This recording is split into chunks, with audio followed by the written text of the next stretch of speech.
This is the TechCentral Show, and I'm Duncan McLeod. Thanks for joining us. We appreciate you watching TCS, and if you haven't subscribed yet, please do so. You can do that at youtube.com/TechCentral.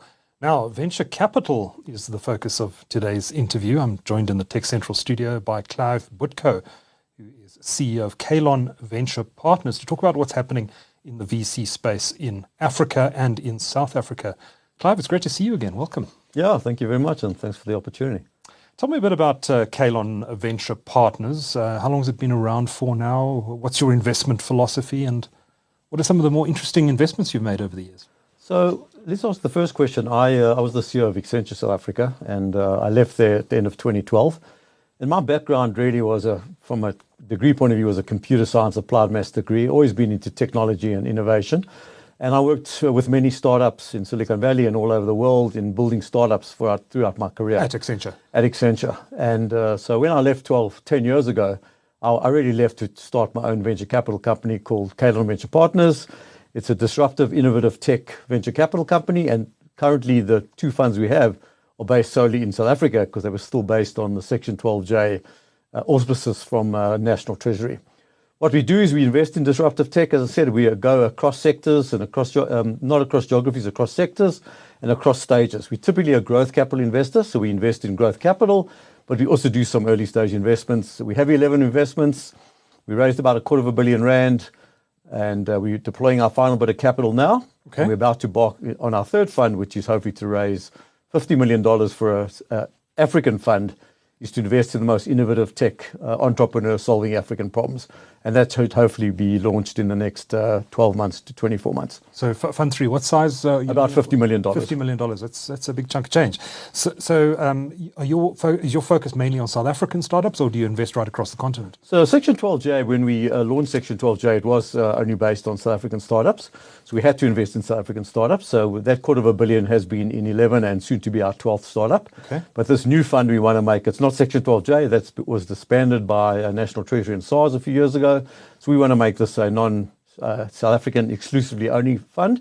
We will stay in tech, we'll stay in early stage and growth capital, but it'll be right across Africa. And typically across the West Africa, in Nigeria, Ghana, East Africa and Kenya, and maybe we might dabble in North Africa, in Egypt and Morocco and places like that. But definitely a focus still on South Africa. Tell us a bit about some of the investments that you've made. What has been some of the more successful startups that you've invested in over the years? So I think one of the early investments we made was a company called Ozo, which is a digital payments company. It's got millions of people in South Africa. Something like a quarter of the population in South Africa have actually used Ozo. So something like 8 million people out of the 32 million people that have bank accounts. And Ozo really is electronic funds transfer. So if you want to go to Takealot and buy, or you want to go buy tickets on airlines, or it's in hundreds, or in fact it's on thousands of e-commerce sites. You go into Ozo and you do a direct electronic funds transfer payment from your bank account directly into the merchant's bank account. So as I said, something around 8 million users. We're doing about 2 billion rand per month. Wow. In gross merchant value. So if you buy 1,000 rand worth on Takealot, that 1,000 rand will go through Ozo, and that's including that in the 2 billion rand. We invested at quite an early stage, and they raised about $48 million about a year ago. That was in the public domain, so that's nothing confidential. And we raised that capital, and we were very proud of this, from the time that we came in, at about 11 times return on our capital from when we invested to that investment. So it was really a fantastic coup, not just for us, but obviously for the Ozo team. They continued to innovate. They raised from companies like Tencent. We all know Tencent, where Naspers owns a big stake. They also raised from an American VC called Greycroft Capital, which is really one of the top VCs in the US, and then a number of really prominent South African investors as well. So that's one of them. And next one we raised, we also came in at a very early stage. We came in literally at about the 50 million rand mark. These guys, it's called Senmark. It's a cybersecurity company. It makes email safer and prevents phishing and spoofing. And Senmark now has grown. They've just raised at about 550 million. So again, 11 times return on our capital. We also put a follow-on check into Senmark, and they're in multiple geographies all over the world, got thousands of clients. They're in South America, they're in Australia, they're in Europe, they're big in South Africa, and growing at an unbelievable rate, something like 10% month on month, which gives you about a 300% cumulative annual growth rate per annum. So that's just two of our startups. Another very exciting, innovative one, which is very deep tech, is a company called CarScan. Now, if you've ever had an accident with your car, you would know you'll phone your insurance company. They'll tell you to go and get 3 quotes from panel beaters, and it takes literally, I know I had this experience myself, it takes a month, 2 months before they give the go-ahead. So what CarScan does is uses artificial intelligence, deep artificial intelligence and machine learning. And basically what you do is you take a picture, you just walk around your car, take a picture or image of your car. It'll pick up exactly what the damage is, whether it's on the tires, whether it's on the windscreen, whether it's on the windows, whether it's on the car. It'll pick up the costs from this global database of car spares. And literally within 1 minute, you've got the exact cost of replacing. And then automatically the insurance company can send it out to three panel beaters that are on the CarScan database. And literally within an hour, 2 hours, you can have a quote for your car. So this is growing quite nicely. We've got most of the major insurance companies in South Africa using CarScan, most of the major automotive companies. And we've now gone into Botswana, Namibia, and we're getting into Southern Africa as well. And hopefully this obviously is something we invest in is global companies. South Africa, I say build your company where you birth it. So we start out in South Africa. Once we get product market fit, we get enough traction on all of our companies, we're then going to re-domicile these companies offshore, either in Delaware or in Luxembourg or in the UK or in Amsterdam. And then we're going to scale them globally at the right time when we've got enough traction in the South African market. So that's just 3 examples of the 11 companies that we've got, but very much innovative tech, very much involved in innovation, and very much we don't invest in South African companies that can only go to South Africa. The market's too small. We're not going to receive the returns on capital to our shareholders. So yes, we birth it here, but then we take it globally and we scale the businesses to hopefully get an exit, or either a trade exit or an IPO in hopefully in either Europe or the US. Do South African VC providers like Kalon have to be more cautious in their investments given the nature of this market? I know that it's often said in venture capital terms in Silicon Valley that you'll invest in 10 companies and one of them might be a big success. The rest of them could be, muddle along or fail completely. Is there a need in South Africa to have more successes than VC players perhaps see in other markets? And how has that influenced your investment philosophy? I think that's a good question, Duncan. I think there is actually. I think there's definitely, I don't think the odds of in Silicon Valley is, you get your 100x, that'll give you not only your return of your whole fund, but it'll give a nice return, 38% IRR return to your investors. And typically what they look at in Silicon Valley and other parts of Europe and the US is maybe one real home run, and none of them are going to strike out, maybe get to first base, second base, or third base. You get a 2-time return on your capital, get a 3 times return on your capital. We're far more circumspect than that. We really cannot have 9 out of 10 companies failing because of the size of the market. So when we invest, if I look at it now, we will have failures. I have no doubt about that. We're not special that we can pick every single investment that's going to, achieve a home run. But we're looking at 8, maybe not a home run, 100 times return on capital, but at least a 10 times return on our capital, 5 times return on our capital, or at worst, 2-3 times return on our capital. And I think what's important for what we've done as Kalon, I think that's why we really are doing well at the moment, fortunately. And I think we've followed a lot of discipline and not overpaying for companies in South Africa. So one of the problems you had before the global meltdown that's happening now is venture capitalists all over the world were just buying companies at ridiculous multiples. A company was doing $1 million, was raising at $100 million, 100x on revenue. We were paying 5 to 10 times revenue in South Africa. So what happened in Silicon Valley, companies took 3 to 4 years to actually work into their valuations, to grow into their valuations, and they're still doing that now. We haven't had that problem where we didn't pay these astronomical, ridiculous multiples. So we've got the companies at the right multiple. So even with a downturn, we're still not struggling. We still, yes, economically, the companies are, it's harder to get business and it takes a lot more effort. The sales cycles are taking longer, etc. But we're looking, thank goodness, I think definitely ourselves. And I think a lot of our peers in the venture capital space in South Africa haven't had this thing about investing in ridiculous multiples. I'm not saying all of them. And venture capital is a very, very important asset class. For us to grow the VC industry or the entrepreneur tech industry in South Africa, predominantly in tech, it's very, very important. And VC's grown since Section 12J was launched, has grown substantially in South Africa. It's still a very small percentage of the total ecosystem of the world venture capital. If you look at Africa, we did about $5 billion in venture capital last year. I think South Africa was only the 4th or 5th rated behind Nigeria, Kenya, Egypt. And South Africa was 4 or 5 involved in that, a few $100 million going into. Has it historically been first? No, so it was better off historically, but I think Nigeria and definitely North Africa has grown significantly, and Kenya has grown significantly as well. Is that because those countries are doing something better than we are? I think they are, actually. I think they've got bigger markets for one, like Nigeria's got a very, very big market. Yeah. I think their fintech market, payments, remittances, and all things that are related to financial technology have got bigger markets. But also, because of the size of their markets, they're getting a lot of foreign investment coming in there.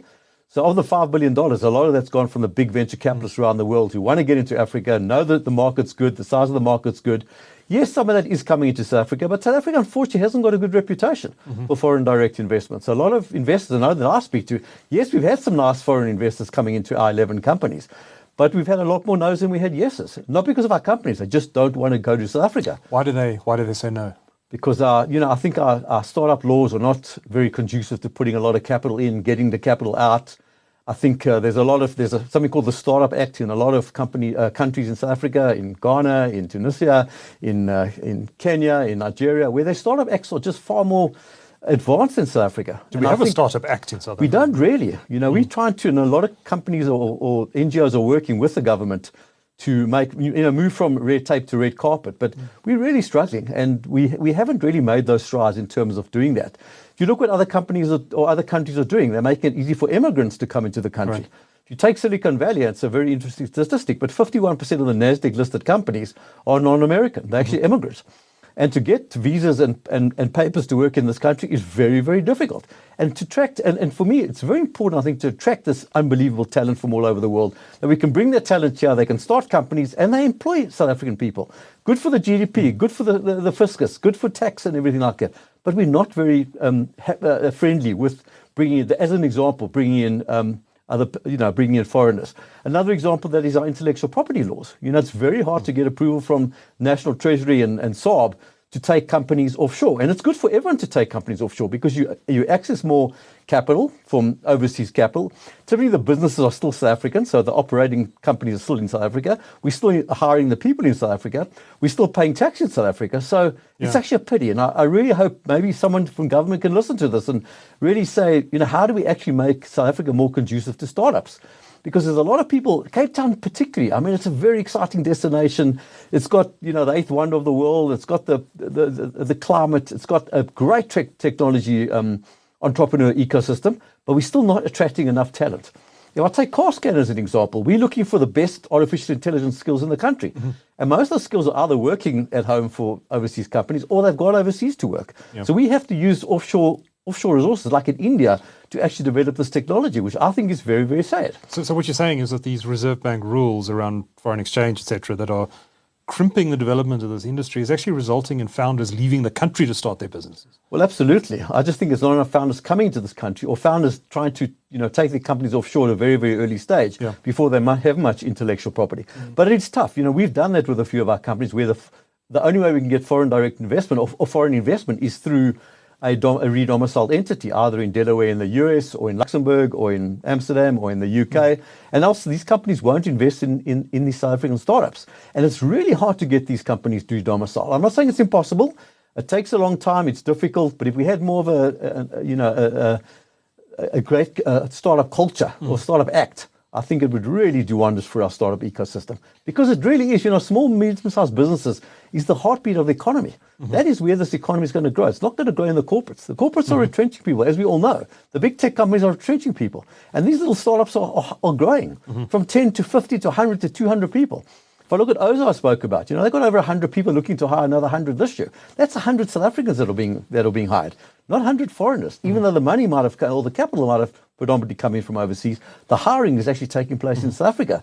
So we're actually shooting ourselves in the foot by not having a better startup act. Have you had any conversations with anyone in government, be it at SARS or the South African Reserve Bank or the Department of Trade and Industry, about some of these challenges? I personally haven't, but a lot of the companies that I've worked with have. And what's the sort of feedback the government's providing on these concerns? I think the intentions are honourable. The intentions are there, but I think the execution is not.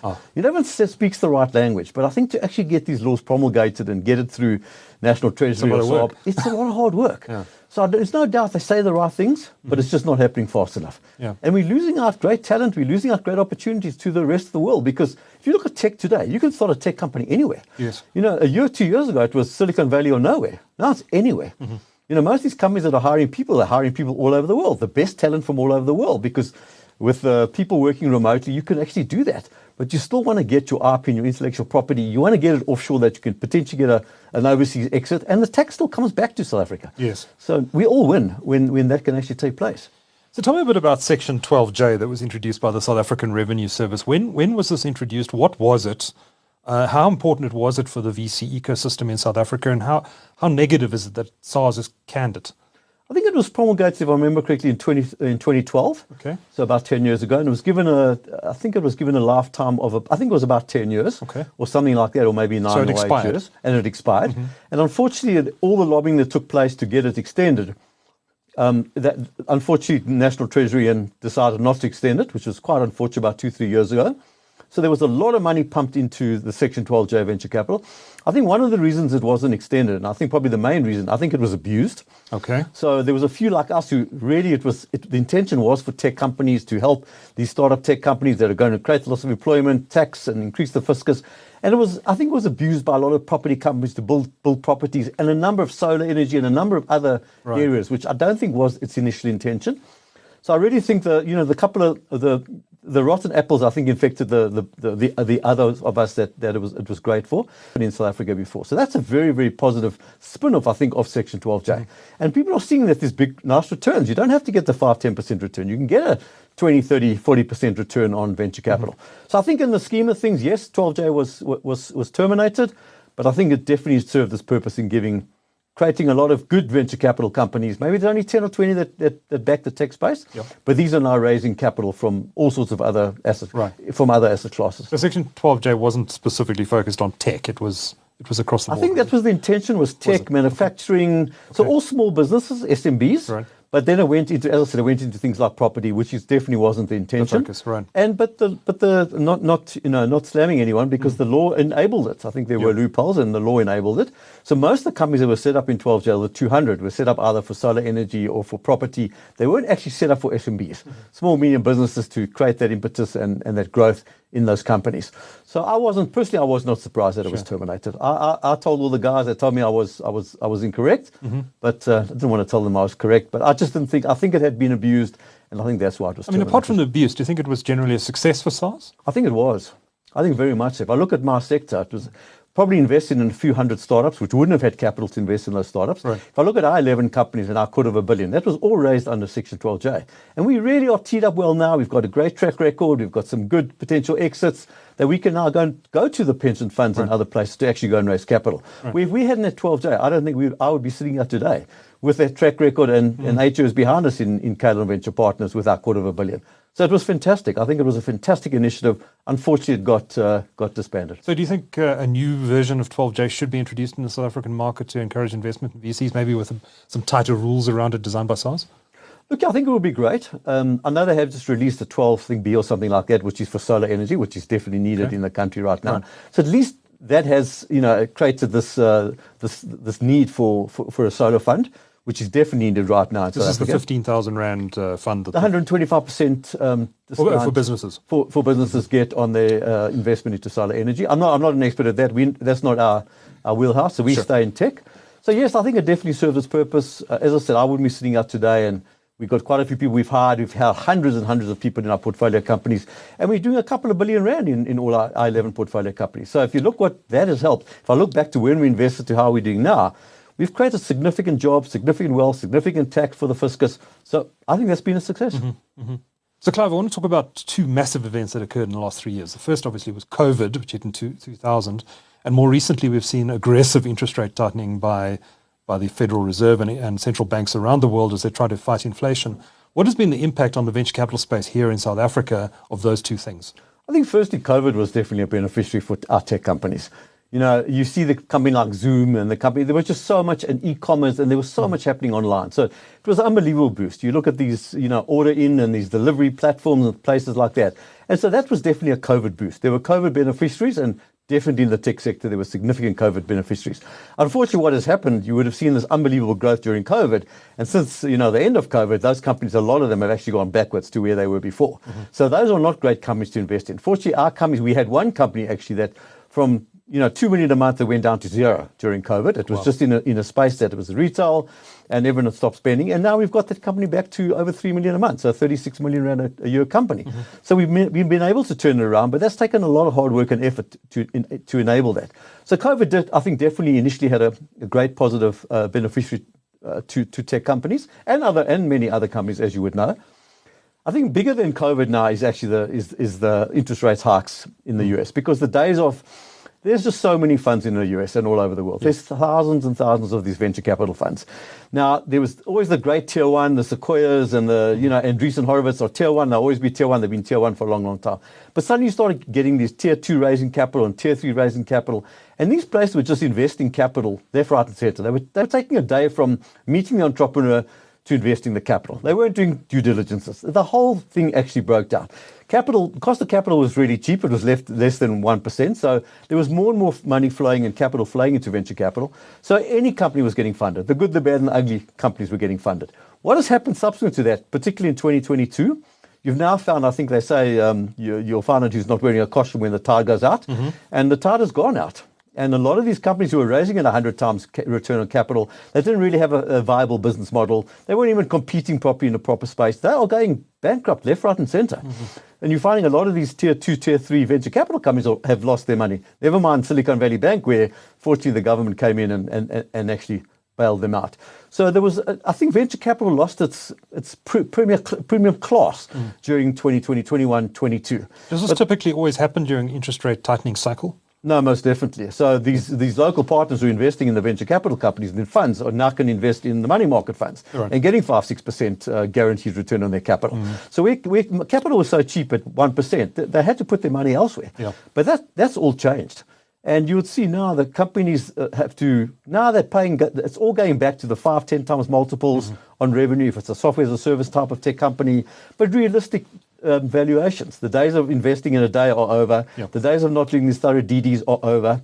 So you would see, if you just look at all over the world, except for Africa, has actually climbed a bit in terms of the number of investments and the amount of investments. Most of the other markets around the world have actually declined quite significantly. Is Africa counter-cyclical? In a way it is. I think it's just because Africa is only about 1% of the total venture capital funding. So it's a very, very small percentage of the funding goes into Africa venture capital. So we're working off a very small base. But it'll go from about 5 billion to, I think, 5.5 billion in 2022. So it actually grew by 10%. And you never know which numbers to look at because there's a number of different surveys and all come up with different numbers. But I think it definitely grew. The number of investments grew and the amount of capital grew.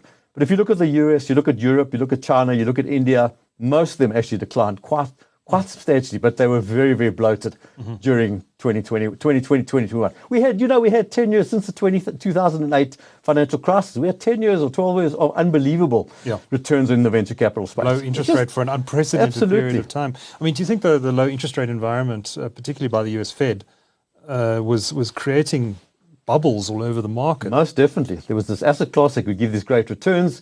Most of these, if you look at like Sequoia Capital, their local partners who invest in their fund are things like endowments and grants from the likes of Stanford University and places like that. And they were returning 90% IRR. So when you're getting a 90% IRR, what do? You keep on putting more and more capital until you don't, because that's when everything falls over. It just fell over. So those 90% IRRs they were freak. But everyone thought that was the standard. But this is healthy, right? I mean, we have to have this clean out of the system. No question about that. If you look at listed companies, I mean, they have dropped 70-80% from their peaks in 2021, 22. So listen, typically the public sector, I mean, the public markets, the private markets take their cue from the public markets. And typically the private markets are about 6 months behind the public markets. So you'll see the public markets have really taken a hiding, and now you're seeing that in the private markets. Companies are just not able to raise at those ridiculous valuations. They're running out of cash. The liquidity crisis there, where they would have guaranteed a follow-on because they grew at 20 or 50% year on year, they would have guaranteed a follow-on, what we call dry powder in our industry. There's no more guarantees. There's no more guarantees that there will be more capital from your venture capitalists. In fact, what I say to my companies is just assume that your last investment is your last. So you got to go now, get to cash flow break even and fund your growth out of free cash flow and not fund it out of the next check I'm going to write or another venture capitalist going to write, because you have to assume they're not going to write another check. Unless you're really the outlier that's growing at 10% month on month, that's got incredible unit economics, that you get to cash flow break even. Either you can demonstrate good financials that you can get to cash flow break even, or they're already at cash flow break even. Those few 1%ers will raise capital. But it's the other 95, 99%. That's the problem. They're not going to raise capital. I read every day in all the press I get, this company's gone in and this company's gone in, this company's gone in all over the world, including Africa. And how long does this business cycle last for? When do we see? It's anyone's guess, Duncan. It's anyone's guess. If I knew that, I'd probably get into a hedge fund manager or something like that. We just don't know. But what we'd rather doing is saying, let's prepare for the worst. Let's extend our 12 months runway to 36, 48 months runway. At least get to 36 months. We hope it'll be over by then. But 12 months runway is just not enough. Because the number one role of a CEO is not to run out of cash. Yes. And that's all they've got to do, is not run out of cash. And what's happened in the past, they grew nicely, say at 5% month on month or 10% month on month. That next check was coming in. So the problem was entrepreneurs were rewarded by growing their top line and not growing their bottom line. No one cared about the bottom line. I'll be honest with you, I focused on top line. Let's get top line growth, 200-300% year-on-year growth. We knew the next check was going to come in at a 10x valuation of the previous round, and we looked like heroes. But I'm telling all of them now, don't make that assumption at all. You've got to get to free cash. That you must finance your growth out of cash. And they don't like it when I tell them that. Yeah. And sometimes you have to cut people out your organization. You just got to cut hard, cut once, cut as deep as you can, and make your cash go further. And I must say, most of them have come back to me and said, Clive, thank goodness you've said that, because if we hadn't, we would have actually been out of business by now. And our companies are actually thriving in these tough economic times. But we've had to take some very, very hard decisions. And not because they're bad companies. They were still growing nicely. But we knew the next check wasn't necessarily there. So get your free cash, fund your growth out of free cash, and you're in a phenomenal position to actually raise further capital. Right. So is that the number one bit of advice you're giving investee companies right now? Focus on cash flow. Most definitely. There's a great terminology used by Y Combinator, which is probably one of the most successful accelerators in the world, which is in Silicon Valley. And they talk about two things. It was actually Paul Graham, who was the CEO of Y Combinator. Talks about default alive and default investable. So you need to get your company to default alive. And what he means by that is you need to have enough to get to free cash flow. So this focus on cash, growth at all costs is over. Now it's focus on efficient growth. You've got to focus on efficiency to get to what he calls default alive. And default alive means in the next 12 months, you can actually get to free cash flow.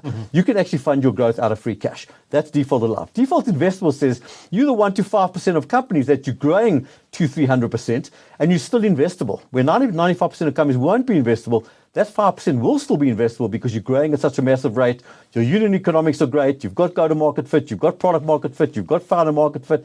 And that's the message that they're going. So it's not, I'll be honest with you, I plagiarized his message, but it's worked wonders for the stuff, for every market, but definitely for our investing companies. I gave a talk the other day to a conference about how you survive and thrive in these economic times. And I got incredible feedback from the entrepreneurs saying, wow, I never would have thought of this. And I'm not being given this sort of insight. I said, well, that's the insight you need to know today. The world has changed. So the world of easy money is gone. Over. For now anyway. Before I let you go, Clive, maybe just a view from you on perhaps someone who's watching this interview, listening to this interview, and has been thinking for some time, maybe I should start a company. Now, 3 years ago, you were probably giving that person different advice to what you'd be giving them now. What would you tell someone who's thinking of starting out? What mistakes should they avoid, and what should they be doing perhaps a little bit differently to someone who's starting their company 5 years ago when money flow was a bit easier? Well, I think 5 years ago, as you rightfully said, they could have had a good idea, and they probably could have raised early stage angel investment from just having an early idea without even any product being developed. Those days are really hard to come by. You need at least to have a product now and some initial traction to actually raise. There are obviously exceptions to that rule, but I think if you've got a product, you've got some early traction, there's a chance that you will raise if you've got a great team, etc., etc. So advice I'd give them, I think number one, it's not easy. Don't think it's easy. It is really, really hard.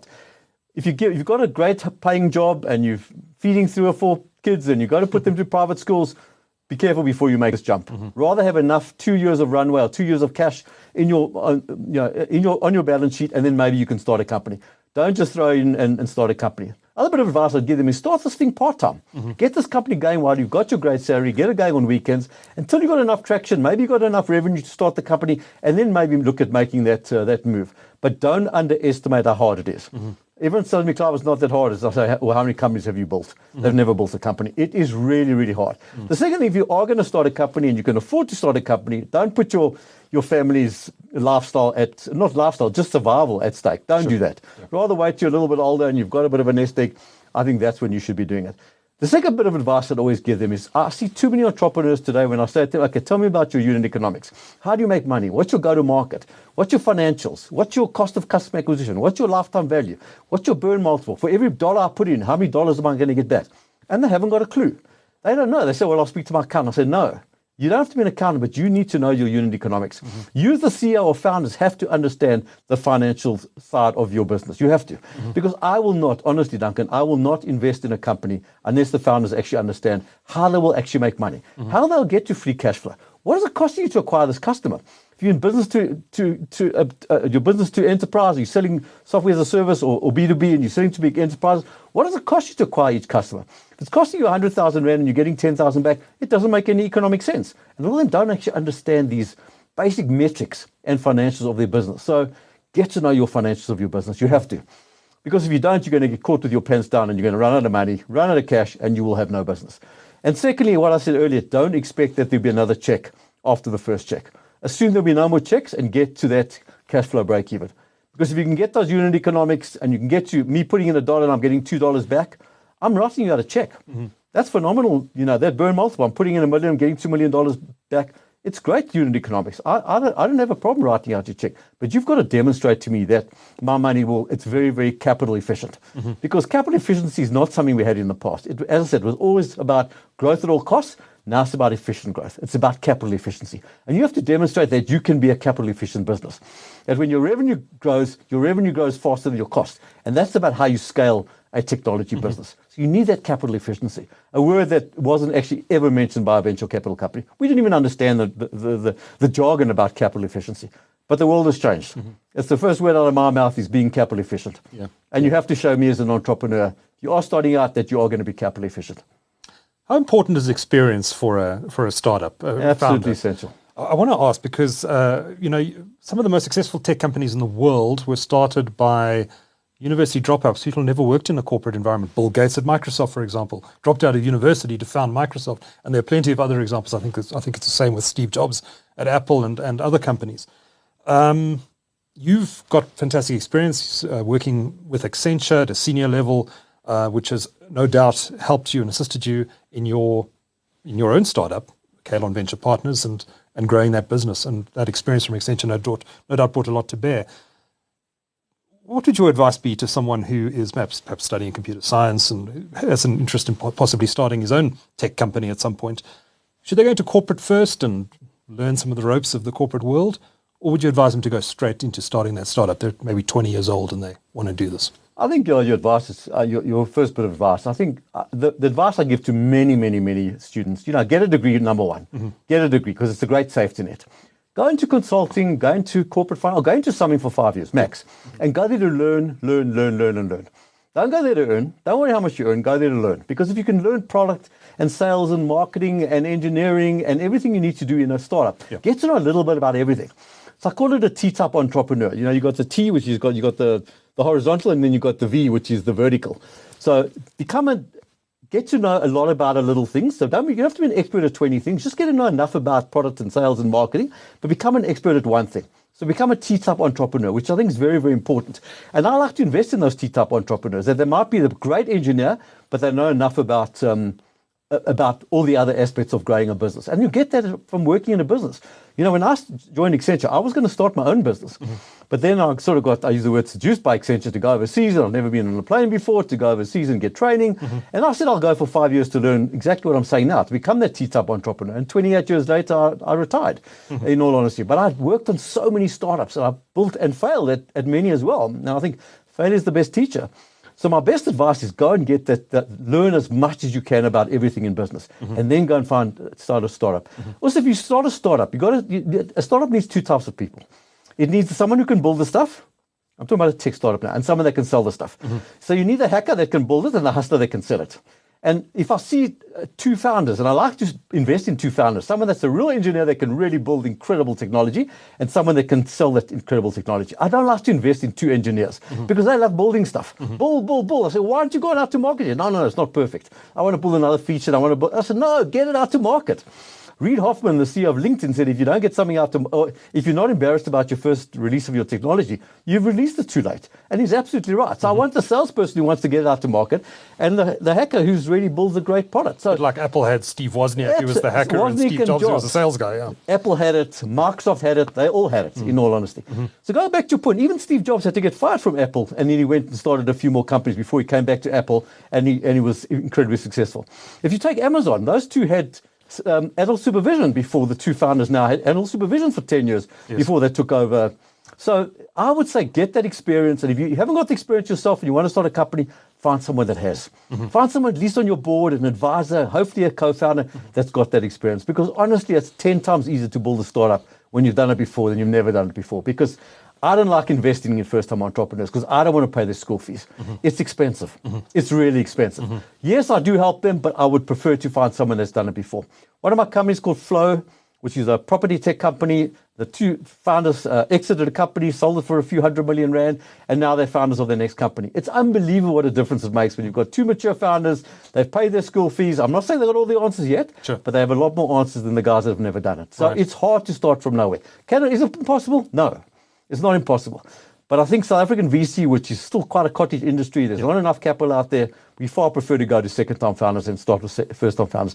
The beauty about Silicon Valley, they call it playing it forward. If you look at most of the venture capitalists and the investors there, they're actually entrepreneurs who've built their own businesses. They've built their businesses and now they're investors. They've got the networks, they've got the human capital, they've got the social capital. They made it.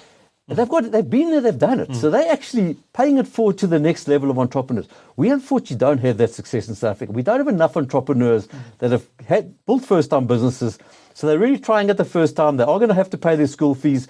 But maybe in 10 or 15, 20 years, we will also become more like Silicon Valley. We've had those first-time entrepreneurs. They've exited their business, and now they can start paying it forward. But unfortunately, we're not there yet in South Africa. Fantastic conversation. I think we could go on for hours on this topic, Clive, but we have to end it somewhere.